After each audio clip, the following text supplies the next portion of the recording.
New tonight, Governor Katie Hobbs is taking aim at reforming the state's school voucher program. Critics have raised questions about a lack of oversight in the program that spends hundreds of millions of taxpayer dollars on private school tuition. 12 News journalist Bram Resnick pressing the governor today about her reform plans and heard the response from the leading Republican advocate. Bram.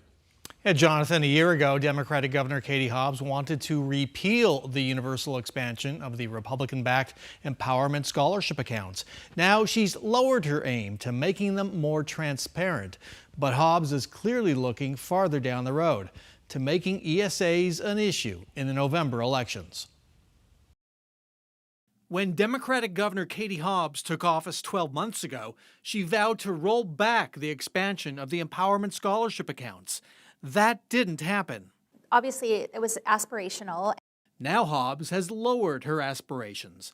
The governor wants to bring what she and other critics say is much needed accountability and transparency to the ESA program. It's an uphill climb, but this is the case we need to make. During her second State of the State speech on Monday, Hobbs will lay out proposals for the private and parochial schools where student tuition is paid with taxpayer dollars. Among them, educators would have to pass a fingerprint background check. Schools would have to keep tuition increases at the inflation rate or below. And the state auditor general could review ESA spending. I'm heartened to say that it looks like the governor has now decided that ESAs are here to stay. Any changes in the ESA law would need the blessing of Republican House Speaker Ben Toma.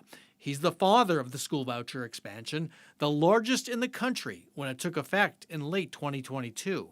It's just talking points. It looks like a list of tweets, not anything serious in terms of that we can actually action in some way. Ben Toma is already saying, no way your ideas undermine school choice. Does that tell you these ideas are dead?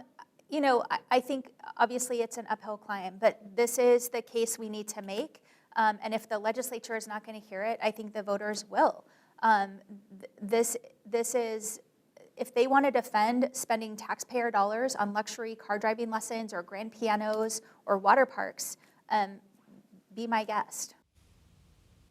And Governor Hobbs made it clear to me that the school voucher program will be a major issue in Democrats' fight for control of the legislature in the November elections.